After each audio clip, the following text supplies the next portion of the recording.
This is actually going to be your first time playing these guys. Yeah. So I can't believe I'm asking like a 6-year senior this, but how does that feel? That is funny because, the past couple of years I haven't got to play them, and it's the biggest rival, right? Some team I definitely have wanted to play. A little familiar with just because I know, their head coach. My brother played for him last year at Fresno, and that's about as much familiarity as I have. So, man, I can't wait to go out there and play and feel that atmosphere, feel how much hate there is for UW. So I'm excited. You call your brother and ask him tips? Some tendencies. Yeah, he's not his head coach anymore. I should talk to him actually. That's a good tip. Let's do that. I'll give him a call later today. What are your thoughts on the Husky fight song at this point in the week? Oh my. I've heard way too much of it all practice, and despite many efforts to try and get him to turn it off, he just turns it up louder at practice. So yeah, I'm done with that. I'm done hearing that. Hopefully we don't hear it at all on Saturday. Yeah. Does it get stuck in your head? No. I flush it right after. Right after every single practice, just flush it, get it out of there. So. Boss was talking about how you guys, in the past years have come together and got up for Washington game for Hate Week. Why do you think you're able to come together and get ready for a game like this? Yeah, obviously it's a rivalry. We're not going to shy away from that. And we all know how important it is to, this program, the community, all the fans and stuff. Most importantly, I think the guys that played before us, and what they were able to do, in this game year by year, and I think that that's a tradition we have to carry on. Like I said earlier, I haven't got to play in one, so this is going to be the first one. But you can tell the excitement's up, and guys are ready to go. We'd like to have that energy every single week, but there's a little different feel. Were you in Seattle last year for the game, or were you back here with the injury? No, I wasn't. I was comfortable in my own warm living room watching that. With my leg up. Yeah, so I was still here with injury. How much lingering feeling is there for you from 20 and just the way that went down? And I'm not blaming them for being sick and whatever, but just the fact that the game didn't happen. Yeah, we have our feelings. I have my own opinions about that whole situation. I won't speak too much on, but definitely that was a game we were looking forward to and wanted to play. Obviously didn't get to, so for me, it's this is a long time coming. I can't wait to play this game. Fair to say you don't recognize the division championship from that game? Oh no, I won't personally recognize it. Even if Pac-12 does or whoever does, yeah, maybe it's just them that recognize it, but not me. There's always some kind of intrigue from a fan base when a first-year head coach enters this week of how does he treat a rivalry? But is there any kind of intrigue inside the locker room too, of like, hey, is he going to make this a bigger deal, or is it internally just another week? Yeah, it really is. It's another week. We go week by week, right? And there's always a different message and kind of theme that we bring along. And he emphasized the importance of it, right off the bat. Like, look, he hasn't been a part of that. I also haven't necessarily been a part of it, right? But that's the first thing he's emphasized. Like, look, this means a lot to a lot more people than just him, and it's bigger than just him, right? Or the staff, or even just this team. And that's something that I think we recognize and embrace. And I'm kind of, I'm happy he did that to kind of show us the importance of this game. What's the theme of the week? Honestly, we don't even have it's rivalry week. That's it. Usually we have like a little saying. Last week was humble and hungry, but it's rivalry week. That's what it is. This defense has done a really good job of keeping the top on the coverage. The last couple of weeks, 3 50-plus yard passes, and each have been in different circumstance. Yeah. But last week, obviously, was costly. Yeah. And can't afford to do that in the next couple of weeks. So how do you try to better do that against one of the more explosive passing attacks? Yeah. Actually, last week that was on me, and it looks like it was on Steve or whatever in the post. That was on me, blown coverage. So that's something that we have done a good job, all season, and it's the details, it's little stuff. Really, it's our defense, like the way we gear it and the way it's schemed. We do a really good job. The corners have been really good, being disciplined and staying on top. Cal, we got hit for a couple big shots. They made good plays in, right? But as a whole, I think our secondary is locked in and knows what different teams want to do, and especially UW, they're going to take shots.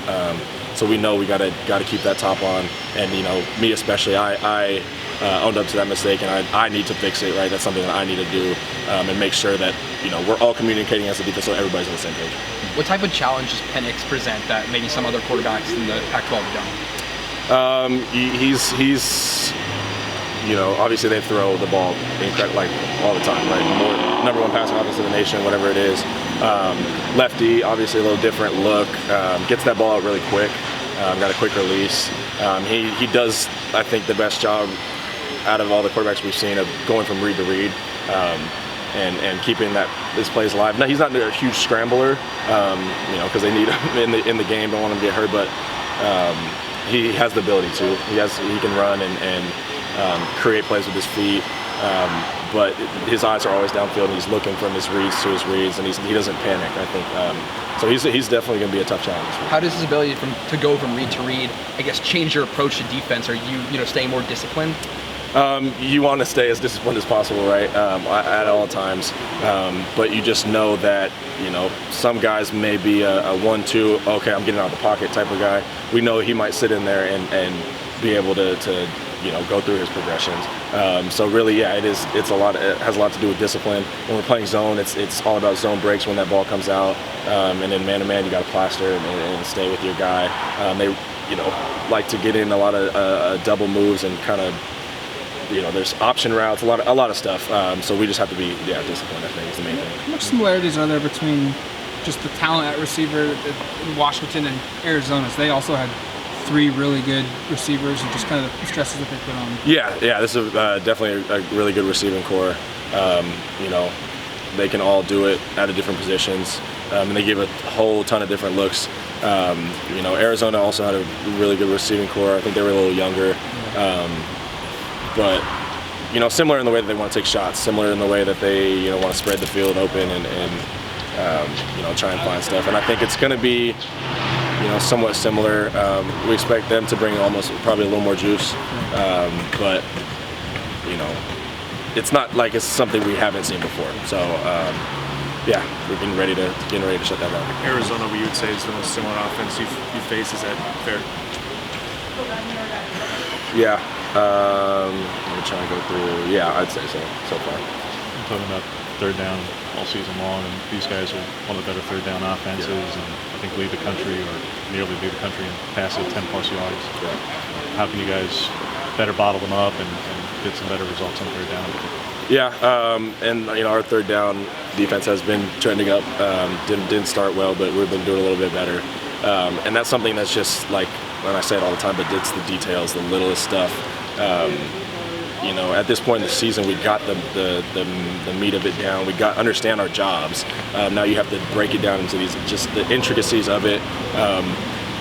We've been doing a lot of, when we do play zone, it's about those zone breaks, and it could just be, a split-second difference. I think about the play I think it was first down, but it was UCLA when they scored a touchdown, and Noah had dove, to stop. It was late in the game, but if he's just a hair wider, or just gets a little bit of a better break, he makes that play. So that's a lot of the stuff that we're training every single day and trying to get better at. Going back to your past comment, can you explain the differences that Penix presents as a left-handed quarterback versus the other right-handed quarterbacks you faced? Yeah, there's tendencies, stuff I won't say necessarily right here, but we know. Obviously, you get a quarterback like that rolling to their left, probably going to be better, in that. Otherwise, I mean, he's still a slinger, can sling it. Changed up the rush a little bit, and what their responsibilities are. But other than that, it's not a whole different game plan just because he's lefty. Out of curiosity, did you talk to Demo at all? And that play like that last week happened in 19. And that lives with people. And I realize the consequence is very different. Yeah. But in terms of the situation itself on the field, this is your last go. And there's a lot of stakes now. You talk to somebody like that, and when something like that happens, and get it. This is not just about situational awareness right. and one play. This is about what every week the weight starts to matter more and more. Right. You're talking about against Arizona State, or is that what you're referring to? Yeah. Yeah, I actually have talked to him just to see, how he's doing. He's doing well, for the Niners, which is my team. That's something that I think we need to, be aware of, and I think we train it all the time. And I think that's something that Coach Lanning is really good with, is bringing up situations. And that was just a normal down, but bringing up situations where, tight game or your back's against the wall or stuff where you don't expect it to happen. Now we have to expect that. So he always says expect the expected and expect the unexpected.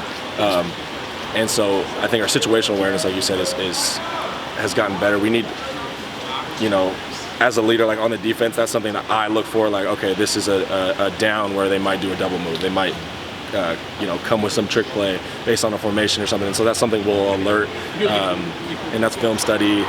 There's a lot of stuff you can do to prevent it, but then when it comes down to it, it's really, execution and doing your job to the little details. Not getting your eyes to the quarterback when he makes that first move and driving on your man.